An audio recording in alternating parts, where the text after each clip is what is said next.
E aí, gente, tudo bem? Como vocês têm passado? Espero que estejam todos bem. Hoje a gente vai voltar a falar de sociologia, né, naquela nossa alternância entre filosofia e sociologia. E hoje a gente estuda um filósofo, um sociólogo, né, um cara que foi de grande importância aí para as ciências humanas. A gente está falando de Karl Marx. Tá? O seu livro mais conhecido, né, é o Manifesto do Partido Comunista, mas, obviamente, Marx ele produz outros livros, né? O Capital, a Ideologia Alemã, né? Marx ele vai fazer uma análise da sociedade, da nossa sociedade, com pauta nas relações de trabalho, na relação de produção, na, na, na, na tentativa de entender a divisão social e as classes sociais e o que essas classes querem. Né? A gente viu na última aula Durkheim que ele tem uma leitura sobre a sociedade capitalista. Né? No finalzinho, ele falou ali sobre a solidariedade mecânica e a solidariedade orgânica. Né? Marx também ele vai fazer uma leitura da sociedade capitalista, só que ele vai ter uma leitura diferente dos olhos de Durkheim. Assim como Weber, que vai ser o próximo sociólogo que nós vamos ver, também vai ter uma postura diferente aí a sua análise sociológica. Tudo bem? Então, vamos começar a falar um pouquinho sobre Karl Marx. Né? Para Marx, a divisão social do trabalho é realizada no processo de desenvolvimento das sociedades. Vamos lá, relembrando um pouquinho aí da aula de Durkheim. Né? Para Durkheim, a divisão social do trabalho demonstra aí o grau de complexidade da sociedade. Né? Quanto maior a divisão, maior a complexidade dessa sociedade que a gente está estudando. Beleza? Marx fala o seguinte, né, que a divisão social do trabalho é realizada no processo de desenvolvimento das sociedades. O que ele quer dizer com isso? Né? Ele quer dizer que, da forma que a gente vai buscando entender a nossa sociedade, a gente acaba estabelecendo relações de trabalho e maneiras de dividir as atividades. Né? Vamos lá. Nas sociedades tribais, né? Basicamente, as relações de trabalho a divisão do trabalho, na verdade, ela era feita basicamente com critério de sexo, de idade, né? As crianças fazem uma coisa, as mulheres outra, os homens outra, e essa assim havia a divisão daquela sociedade, beleza? Na sociedade, a partir do momento que um homem ele começa aí é estabelecida a agricultura e a pecuária, né, o pastorio em si. A gente pode falar um pouco aí sobre a sociedade medieval, né, a basezinha dela. Né? Aí a gente tem as funções divididas entre aqueles que vão plantar, aqueles que vão cuidar dos animais, né? Aquele que pensa lá na Mesopotâmia, como a gente fala, quando a gente fala das sociedades hidráulicas do sedentarismo, né? Aqueles que cuidavam da agricultura, aqueles que saíam para caçar, né? Aqueles que cuidavam dos animais. Pode ver que a complexidade social da divisão do trabalho ela vai aumentando. Tá? Vamos lá. Para Marx, a divisão social do trabalho gera a divisão de classes. Aí aqui a gente se debruça sobre um aspecto que é fundamental ao pensamento marxista, né? Ou a teoria desenvolvida por Marx aí, né? A divisão social do trabalho, né? Ou na verdade a divisão de classes, né? Marx fala o seguinte, que a história da humanidade a gente consegue perceber as sociedades, né? Tanto a antiga, medieval e moderna, dividida em classes. Né? A gente vai ter lá na sociedade antiga, a gente vai ter, por exemplo, os homens livres e os escravos, na Grécia. Né? Em Roma, a gente vai ter os plebeus, os patrícios. Né? Obviamente, também pessoas escravizadas. Na Idade Média, a gente vai ter o clero, o nobre e os servos, né? E aí ele consegue perceber essa divisão social ao longo da história, né, da humanidade. Beleza? E Marx fala o seguinte, né? Essas classes, elas têm interesses diferentes. Vamos pegar o exemplo do plebeu e o patrício lá de Roma. O que o patrício quer? Continuar comandando e tomando as decisões, sendo a classe privilegiada. E o que os plebeus queriam? Participação na vida política, direito a um representante, um tribuno, né? Então, a gente tem interesses diferentes.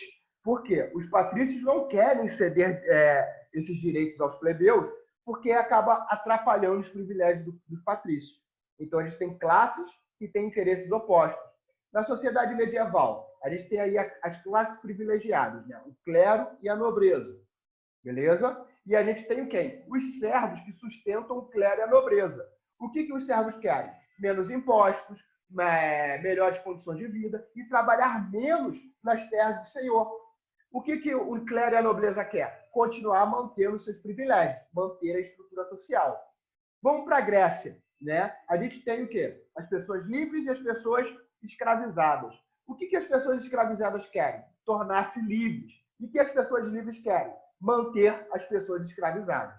Então, Marx ele vê essa divisão social e percebe que essas classes sociais elas têm interesses diferentes, né? Que a gente chama de interesses antagônicos.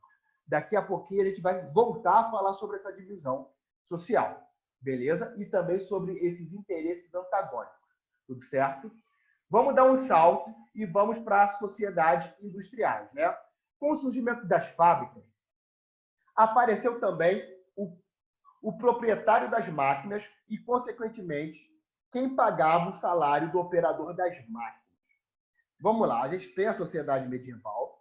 Na sociedade medieval, relembrando um pouquinho de história, a gente tem aqueles moradores da cidade, que vão ser chamados de burgueses, aqueles que vivem do comércio. Tranquilo? A gente vai, na verdade, vocês vão estudar isso no segundo ano, que a burguesia ela vai se tornar a classe mais poderosa com o passar do tempo, durante a Idade Moderna. Inclusive chegando ao topo da pirâmide social. E aí a gente tem uma nova configuração social. A gente vai ter a burguesia, né, que vai ali tomar o lugar do clero e da nobreza, do primeiro e segundo estado, se a gente estiver falando da França, né? A burguesia toma ali o controle da sociedade, se torna classe privilegiada, e a gente tem uma nova relação, porque essa relação que era estabelecida basicamente no feudalismo, né, na sociedade agrária, né, trabalhando na terra, ela vai mudando, a sociedade vai se tornando cada vez mais urbana, e a gente tem a figura de um outro agente social, o trabalhador, que chama-se também de proletariado. Proletário é aquele que não tem nada além da sua prole. Esse termo vem lá da Roma antiga, né? O proletariado, ele não detém os meios de produção, ou seja, ele não é dono das fábricas, ele não é dono das máquinas. O proletariado ele vai trabalhar na fábrica, e essa fábrica vai pertencer à burguesia. Tá? A burguesia vai ser o dono aí dos meios de produção. Vamos lá. A mecanização revolucionou o modo de produzir mercadorias, mas também colocou o trabalhador debaixo das suas ordens. Segundo Marx, o trabalhador só tem sua força de trabalho para vender, né? O trabalhador, então, ele é chamado de proletário. Rapidinho. Na sociedade medieval, por exemplo, nessa figura aqui, a gente tem ali uma divisão do trabalho, ok, mas é uma divisão menos complexa, né? O trabalhador ele tem controle, né? O servo ele tem controle de todo o processo de produção, inclusive nas cidades, quando começam a surgir aí os artesãos, o cara ele era o que fazia, por exemplo, O cara produz sapato. Ele é o cara que faz o corte, ele é o cara que costura e ele é o cara que vende. Ele tem todo esse processo de produção. Já na sociedade industrial, que a gente está falando aqui com a burguesia, assumindo aí os meios de produção, a gente tem uma intensa divisão social do trabalho. Veja, por exemplo, aqui essa linha de montagem. Cada um faz uma determinada coisa nessa linha de montagem. E muitas vezes o cara ele nem vê o produto final, né? O que ele está produzindo. Ele vê uma parte da produção e não consegue entender ou saber o que ele produz, já que a gente tem uma divisão intensa aí do trabalho. Tá? Agora a gente vai falar de alguns termos essenciais para a gente começar a entender um pouquinho aí a teoria de Marx. Né? Marx ele elabora aí um termo, né, chamado materialismo histórico. O que é isso? Né? É o fator determinante para a organização política, segundo o pensamento de Marx. Compreende a história dos seres humanos a partir das condições materiais nas quais vivem. Né? Essas relações materiais aí é o que eles produzem, o que eles consomem, né? Aqueles que trabalham e como eles se organizam nesse trabalho. Tá? Lembra que eu falei da divisão social? Agora a gente volta a falar dela com um termo chamado luta de classes. Né? O que é isso? São interesses antagônicos entre o explorador e o explorado. Vamos direto para o exemplo aqui, voltando. Né? A gente tem aqui na sociedade romana os patrícios, tá? Que é a classe privilegiada. E a gente tem aqui os plebeus e os escravos. Tá? O que os plebeus querem? Participar, tomar as decisões políticas. E o que o escravo quer? Tornar-se livre. A gente tem interesses diferenciados. A gente tem o plebeu que quer se tornar a classe ou quer participar das decisões políticas. E o patrício quer, os patrícios eles querem manter esse privilégio. Então a gente tem sociedades com classes em lados opostos, classes antagônicas. Marx vai falar desses interesses opostos através da luta de classe. Para Marx, a luta de classe é o que faz a sociedade seguir. Sociedade antiga, a gente tem quem? Os escravos e os homens livres. Os escravos querem se tornar livres. Os homens livres não querem deixar os escravos se tornar livres. Resultado, interesses antagônicos. O choque desses interesses vai gerar uma nova sociedade. Por exemplo, a sociedade feudal, onde a gente tem o clero e a nobreza. E os camponeses e servos. O clero e a nobreza quer manter os seus privilégios. Tá? E os camponeses e servos querem melhores condições e acabar com os privilégios do clero e da nobreza. A gente vê isso aí no Iluminismo e na Revolução Francesa.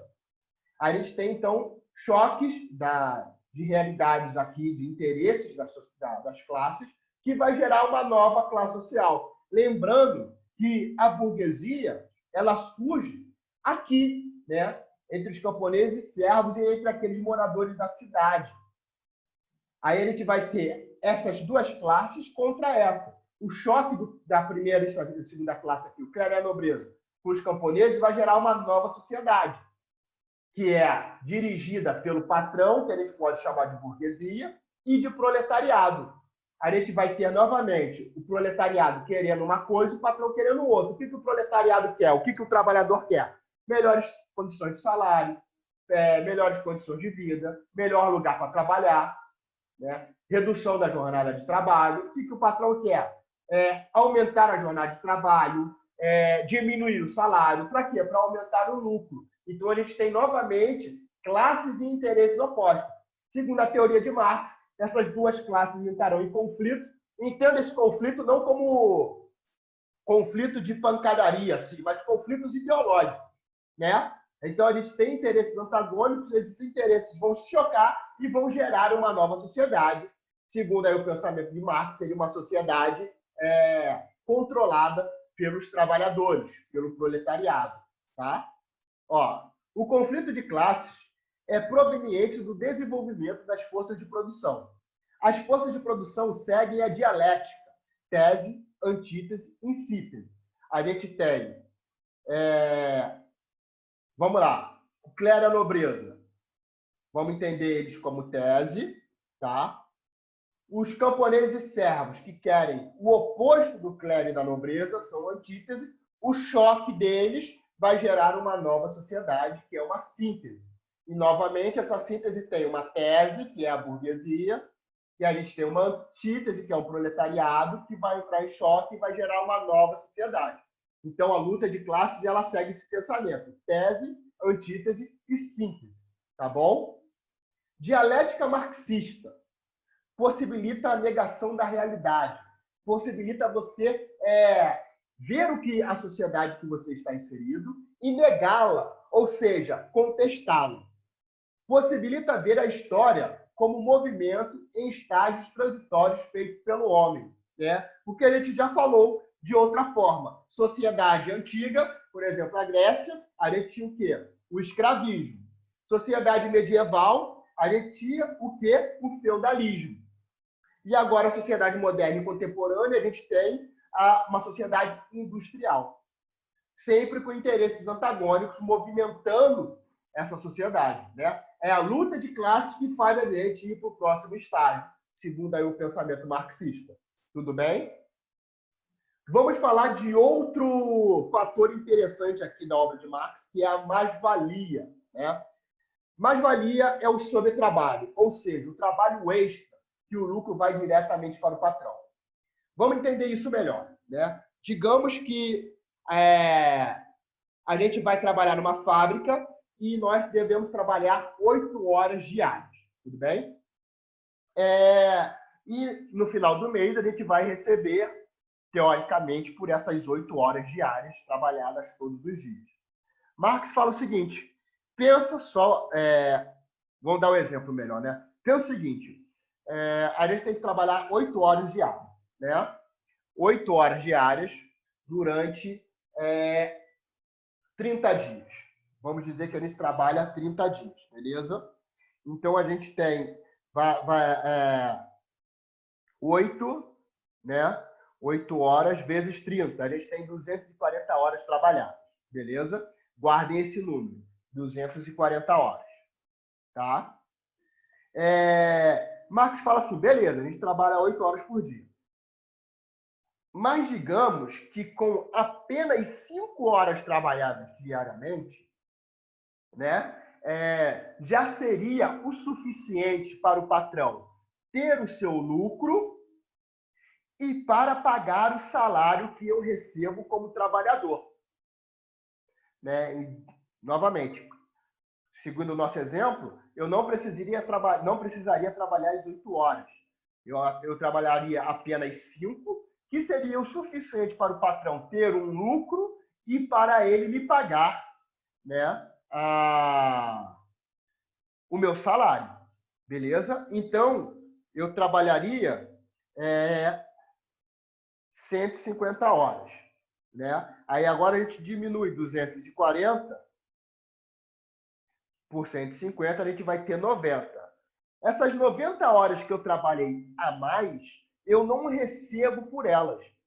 Todo o dinheiro produzido, toda a mercadoria produzida por mim nessas 90 horas a mais, vai direto para o bolso do patrão. Isso Marx chama de mais-valia, é o sobretrabalho.